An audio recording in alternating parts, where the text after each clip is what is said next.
Avui presentem un llibre d'Almeria, Los Molineros de Santo Péter.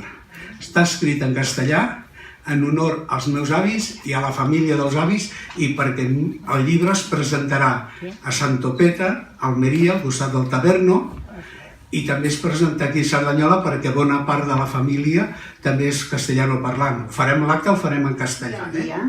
Y la noche reinaba en el mundo, los dioses que nunca descansan poblaron de caña la isla. Santo Péter. Castillo de tierra en una loma altanera, donde las nubes bailan empapadas de nostalgia. Guarida de vida estéril y sueños afrutados, de los que querrías cazar una brizna estrellada. Ramblas arenosas olvidadas por el agua, campos y más campos de secano, y el olivo y el almendro, fruto aislado de la tierra, que se alzan al cielo y huyen del miedo.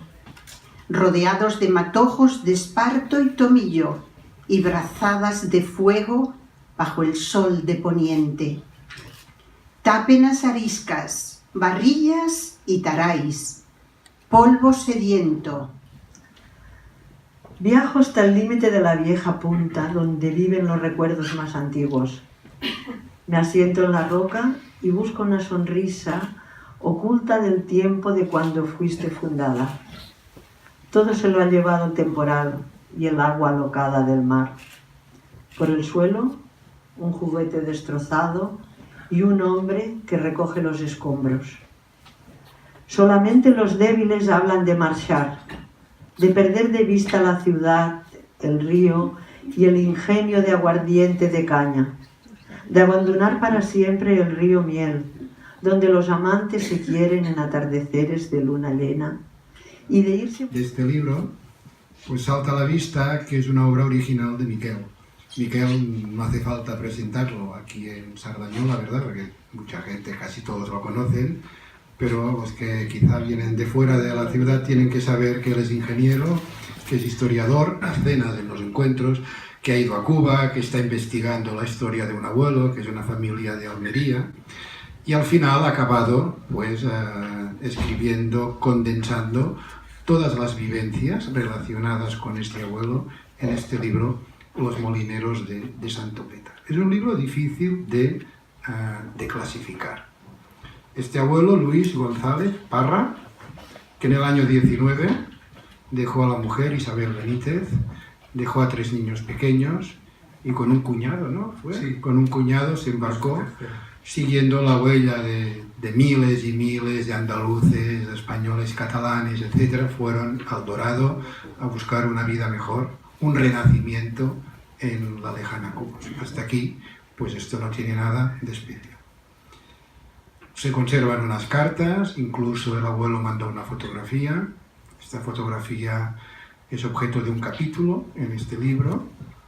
Y luego dejaron de venir las cartas y al cabo de un tiempo, no se sabe si el 23 o el 26, pero al final parece ser a través de los recuerdos que en el año 26, la abuela, separada, viuda, abandonada, podemos decir la cualificación que queremos, con sus 3 hijos pequeños, una de ellas es la madre de Miquel, se embarcó en un carguero lleno de gallinas y después de 4 días de una travesía mediterránea desembarcó en Barcelona, se estableció en Cerdanyola, donde tenía que encontrar trabajo en las casas de los veraneantes ricos de Barcelona.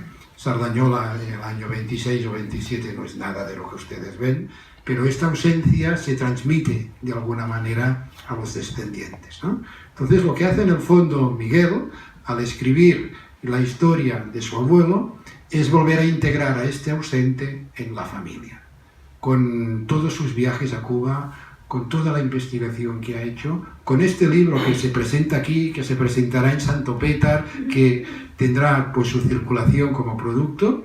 Lo que está haciendo Miguel es restituir la memoria de este abuelo en el árbol de la familia. Ya está.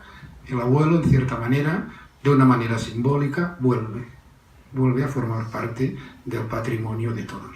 Yo creo que este es el sentido más profundo y lo que él le ha llevado a escribir este libro. Recuperar la memoria, recuperar el sentido, recuperar el porqué de esta historia velada, de esta historia oculta, que él recibió de su madre y de su abuela a través de frases, de recuerdos, de emociones que él aprovecha. Que hubiera sido de Sardañola sin aquellos 3.000 y pico habitantes que llegaron de tierras de Albox, de Taberno y de Huercalovera en los años 20 y 30.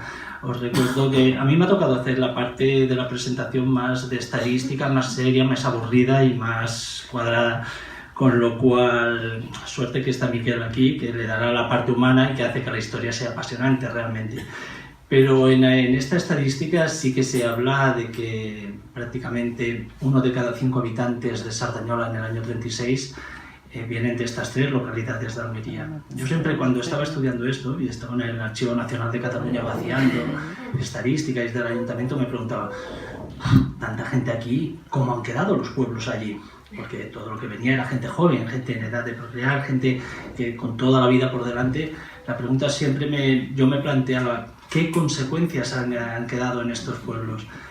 No lo sé, es una cosa que siempre ha quedado ahí en proyección para saberlo, no solo de estos pueblos, sino de otros, pero sí sé las consecuencias que tuvo para Sardañola.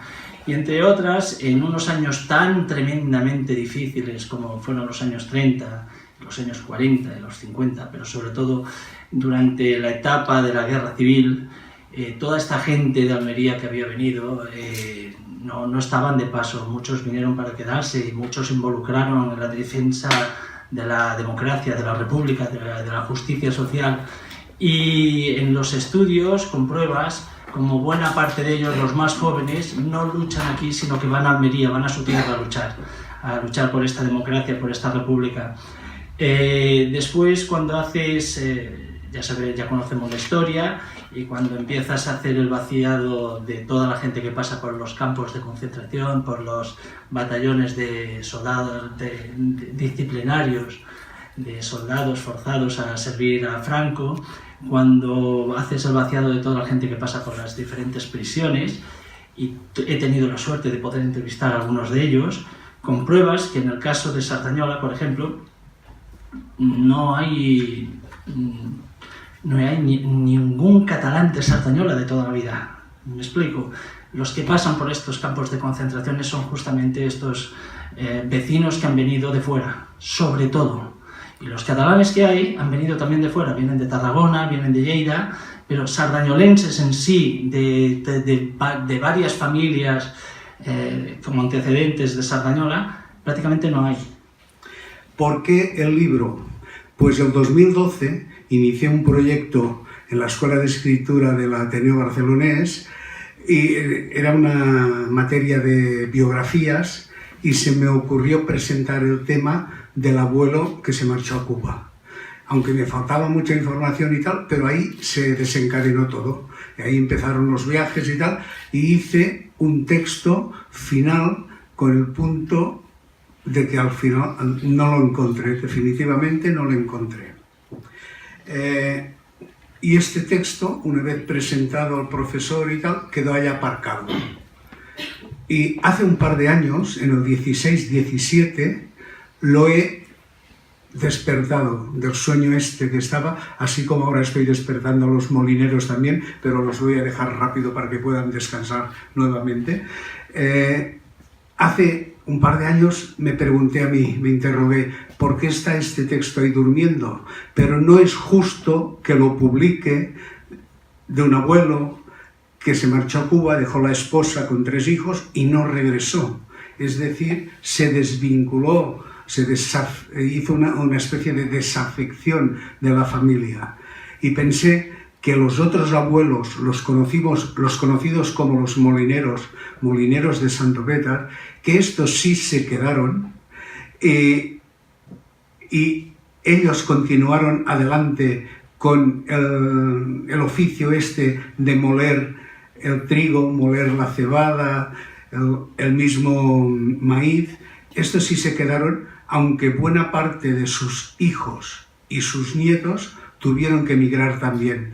Se cuenta que del 1900 al 1980 la población del Taberno, en la que Santopétar está incluido, tenía 2.400 habitantes y se quedó con 700 y pico. Es decir, el 65% de los habitantes de aquel municipio y de otros más similares de la zona desértica de Almería. Concebí el libro entonces como un homenaje a los molineros, a toda la familia Molineros, que aquí hay una representación importante y han venido de lejos. Unos han venido de San Fruitos de Bages, otros de Navarcles y uno de más lejos todavía. Tenemos aquí un representante de Santopétar, el Roque Benítez. Gracias por haber venido. Y otros más que residís aquí en el pueblo, pues muchas gracias. El libro es un homenaje a ellos, a los molineros, a los abuelos, a mi madre, que también la María, gracias a ellos todos estamos hoy aquí para recordar de dónde venimos. El libro consta de 338 páginas. Yo quería hacer un libro de apenas 200, pero cuando estás en el ordenador, y no es que tenga mucha información escrita, pero va creciendo, va creciendo, va creciendo. Y ya lo fui escribiendo maquetado con el tamaño del libro. No es aquello que haces folios, luego lo reduces y tal, no. Pero la incorporación de fotos, que esto es mérito vuestro, que me habéis empezado a mandar fotografías de la familia, y hay 300 fotografías aquí, y no las he podido poner todas, pero ha hecho que tuviese 338 fotos, 300 fotografías, 14 árboles genealógicos de la familia. Los molineros. De aquella familia de molineros ya casi no queda ninguno.